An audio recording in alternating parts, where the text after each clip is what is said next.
All right, this is Scott Garibay. We're going to talk about D&D 5e, Fallout Keystone, and I'm going to share the bad of season 1, episode 3, the things I didn't like. Now, actually, I love this campaign. It's going extremely well, but I am going to share the things I don't like now. I already shared with you the story, but I'm going to talk about the things I don't like, and the reason why is I actually, in my opinion, for one of the first times in a long time, I have a near peer at my table, right? Like, so if you're following this whole thing in Ukraine, one of the reasons why people talk about the Ukraine war, right, a lot is it's a near peer battle, right? Like, America went to Afghanistan and we did some, there was some skirmish there. There was never any worry, right, that America was going to catch any flack from that, right? Like, we went over there, we sent some tanks over there, some back and forth, boom, boom, boom, whatever, right?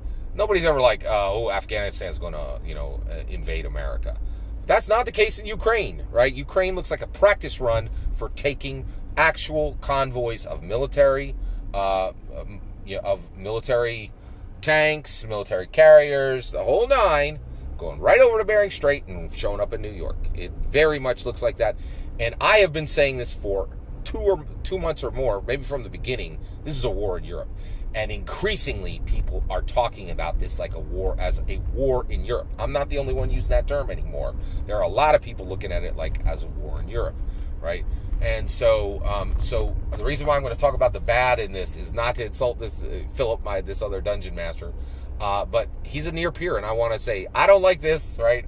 And I know he's listening, and so this is kind of a conversation with him, but I can also have a conversation with you, and I don't have to, like, call him, right? Like, he can hear this, and then also, you can give me advice on if Philip's right or if I'm right, all right? So here's the thing that I didn't like. So, man, NPCs are a problem at the table. It is such a problem, right? So I have said, my player Timothy, he runs his game, and the problem he has is he puts in rockstar NPCs that help us, right? Well, that help too much, right? They outshine us. That's the problem. They outshine us, right? So I got knocked out in this game, right? And there's a NPC who's with us. The NPC's name is Frazier, right? And I said to him flat out, hey, I said to the DM, have Frazier, this NPC you have flopping around with the rest of us, right? Get him to work, right? Get him to stabilize me and get me up to 1 hit point, right? I'm down here. Get to work, Dungeon Master, right? You got an NPC on the table. I want him to get me to 1 HP, right? Because he ain't doing nothing, right? And the DM's like, no, I don't, because he listens to this channel. He's like, I'm not gonna have him outshine you, and I did interrupt the flow of the game, right? Because I'm not the only person at the table. I have a responsibility to make sure that Timothy and Gabriel have time to talk about their stuff too, right? I don't want to have YouTube conversations with this DM, but I will have a YouTube conversation with him right now, really, okay? And my thing is like, taking a worth. If you're gonna attach an NPC to us, right? Make them useful, right?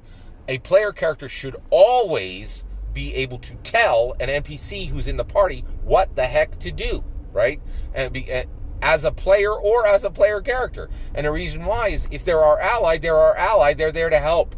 And getting me to 1 hit point was not going to outshine me. It's going to get me up and running, so I'm not sitting there round after round doing nothing, right? So, and also, I just want to say, I'm going hard at Philip here, right? But I think we've reached a point where he understands. I'm saying this not to be cruel or to be insulting, but to get the game better, right? Like that's where we're at, right? Okay, let's keep going here. So I really didn't like that the NPC didn't help us. The other thing is the pace. It's just got to pick up. The pace has got to go faster. It's got to be more. Got to keep moving, right? We went from building to building to looting to loot. We looted a Wawa, then we looted a firehouse, then we looted a church, then we looted a fairground, right? And the reality is he's doing roles for every player on every one of these, and I'm kind of like, hey, we all assist one person, they get a roll at advantage, and we get all the loot from that. Let's do 1 loot roll per building, right? And he had a good point too. Ludwig's Corner is like a business, right? Ludwig's Corner is a town, right? These are just buildings in the town, right? So we don't need 4 rolls at each one of these, right? So I thought that was a little off.